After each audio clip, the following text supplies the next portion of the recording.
India इत्तेहाद की 5 बड़ी meetings के बाद 2024 लोकसभा इलेक्शन से कबल इत्तेहाद को बड़ा झटका लगा है। ये झटका उस वक्त लगा है जब कांग्रेस मणिपुर से मुंबई तक की न्याय यात्रा कर रही है। तृणमूल कांग्रेस यानी टीएमसी चीफ और मगरबी बंगाल की सीएम ममता बनर्जी ने साफ कर दिया है कि उनकी पार्टी सूबे में अकेले इलेक्शन लड़ेगी। ये बड़ा ऐलान करते हुए ममता ने कांग्रेस और लेफ्ट पर भड़ास निकाली है। ममता बनर्जी ने दावा किया है कि उनकी सभी तजवीजों को ठुकराया गया, इसलिए उन्होंने अकेले लड़ने का फैसला लिया है। कांग्रेस এবং আমি প্রস্তাব দিয়েছিলাম, ওরা প্রথম দিনই প্রত্যাখ্যান করেছে। তখন থেকে আমাদের দল সিদ্ধান্ত নিয়েছে আমরা বাংলায় একা চলবো।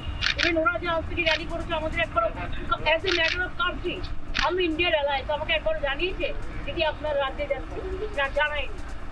সুতরাং আমার সাথে কোনো সম্পর্ক নেই বাংলার ব্যাপারে। অল ইন্ডিয়ায় কি করবো না করবো আপনার ইলেকশন ভাববো। আমরা সেকুলার পার্টি, আমরা বিজেপিকে হারানোর জন্য যা করা হবে। ममता बनर्जी के मुताबिक टीएमसी बंगाल में किसी भी पार्टी से तालमेल नहीं करेगी। उनकी पार्टी टीएमसी को बंगाल में कांग्रेस की भारत जोड़ो न्याय यात्रा की कोई जानकारी नहीं दी गई। न ही कांग्रेस ने इस बारे में उन लोगों से कोई चर्चा की। सीएम ममता की ओर से जो भी तजवीज दिए गए थे उन्हें ठुकरा दिया गया। टीएमसी सुप्रीमो ने बताया कि कांग्रेस का मगरबी बंगाल से कोई लेना देना नहीं है। पहले दिन ही उनकी तजवीज को ठुकरा दिया गया था। बंगाल कांग्रेस के रियासती सदर और एमपी अधीर रंजन चौधरी ने 23 जनवरी को ममता बनर्जी पर निशाना साधा था। उन्होंने ममता को मौकापरस्त बताते हुए कहा था कि हम उनकी दया पर इलेक्शन नहीं लड़ेंगे। कांग्रेस अपने दम पर इलेक्शन लड़ना जानती है और हमने मगरबी बंगाल में 2 सीटें टीएमसी और बीजेपी को हरा कर जीती है।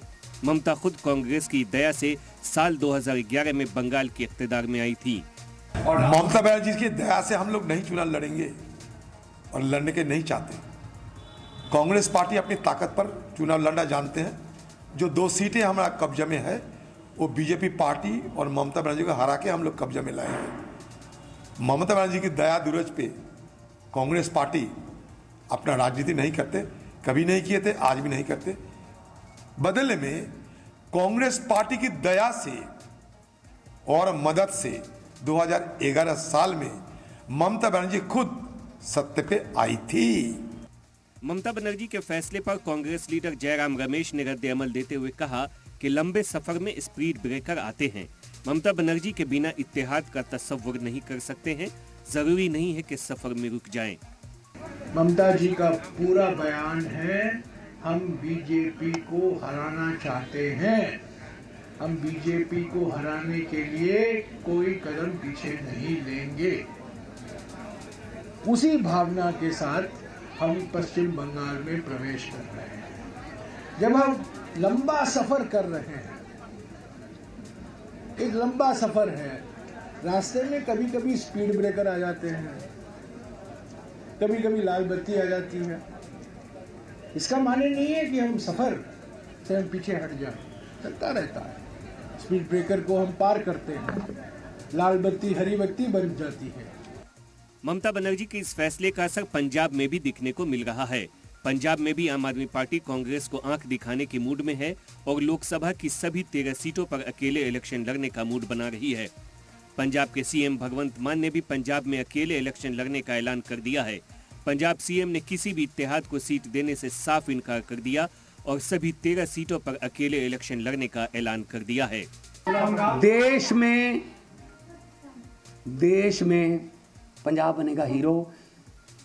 2024 में लोकसभा चुनाव में आम आदमी पार्टी के पक्ष में 13-0। जबकि आम आदमी पार्टी के लीडर सौरभ भारद्वाज का कहना है कि बंगाल में तृणमूल कांग्रेस एक बड़ी पार्टी है, इख्तिदार में है, इसलिए उनके लिए सीटों का बंटवारा थोड़ा उलझा हुआ रहेगा। लेकिन छोटे मोटे जो भी मनमुटाव होंगे वो हल कर दिए जाएंगे और राहुल और ममता जी दोनों इंडिया इत्तेहाद की कामयाबी के लिए पुरज़्म हैं। बंगाल के अंदर तृणमूल कांग्रेस एक बड़ी पार्टी है, सत्ता में है और कांग्रेस और लेफ्ट उनसे अपोजिशन में चुनाव हमेशा लड़ा करते हैं। इसलिए उनके लिए सीट शेयरिंग थोड़ा सा जो है कॉम्प्लिकेटेड रहेगा और जो भी छोटे मोटे उनके बीच में मनमुटाव हैं वो हल कर दिए जाएंगे, क्योंकि मोटे तौर पे चाहे ममता बनर्जी हों चाहे राहुल गांधी हों, दोनों ही इंडिया ब्लॉक की सक्सेस के लिए कमिटेड हैं। इंडिया इत्तेहाद में शामिल कांग्रेस पार्टियों के बीच दीगर रियासत में सीट शेयरिंग को लेकर क्या हालात हैं, उस पर भी नजर डालने की जरूरत है। पंजाब में लोकसभा की 13 सीटें हैं। आम आदमी पार्टी के चीफ अरविंद केजरीवाल ने दिसंबर में भटिंडा में एक रैली के दौरान लोगों से आप की सभी 13 सीटों जिताने की अपील की थी। जाहिर है आपका दावा पंजाब की सभी 13 सीटों पर है। अभी 13 में से 8 सीटों पर कांग्रेस के एमपी हैं। कांग्रेस इन 8 सीटों पर दावा कर रही है, जिसका आज पंजाब के सीएम भगवंत मान ने खारिज कर दिया। कांग्रेस यूपी में 20 से 25 सीटों पर लड़ना चाहती है, जबकि एसपी 10 से ज्यादा सीट नहीं देना चाहती। एसपी खुद कम से कम 60 सीटों पर इलेक्शन लड़ना चाहती है और अपनी साथी आरएलडी को 7 सीट दिलाना चाहती है। ऐसी हालत में यूपी में कांग्रेस के लिए 15 सीटें ही बचेंगी। बिहार में सीटों के बंटवारे पर हुई मीटिंग में जेडीयू ने आरजेडी जेडीयू को 17-17, कांग्रेस को 4 और लेफ्ट पार्टियों को 2 सीट दिए जाने की तजवीज रखी है। हालांकि कांग्रेस बिहार में 8 से 10 सीट मांग रही है। महाराष्ट्र को लेकर भी कांग्रेस की एनसीपी शरद गुट और शिवसेना यूबीटी के साथ मीटिंग हो चुकी है। शिवसेना 23 और एनसीपी 10 सीटों की मांग कर रही है, जबकि कांग्रेस 20 से कम सीटों पर इलेक्शन लड़ने के हक में नहीं है। ममता के इस ऐलान के साथ ही अपोजिशन इंडिया इत्तेहाद की तस्वीर और मुस्तकबिल पर मुश्किल के बादल गहरे हो गए हैं। इंडिया इत्तेहाद की 5 मीटिंग्स के बाद अब तक किसी भी रियासत में सीट शेयरिंग पर कोई फाइनल फैसला नहीं हो पाना भी इंडिया इत्तेहाद पर कई सवाल खड़ा करता है। ऐसे में अगर वाकई इंडिया इत्तेहाद ममता और केजरीवाल को खो देता है तो उसके लिए बीजेपी जैसी मजबूत पार्टी से लड़ना मुश्किल ही नहीं नामुमकिन भी हो सकता है। सलाम टीवी के लिए नदीम अहमद की रिपोर्ट।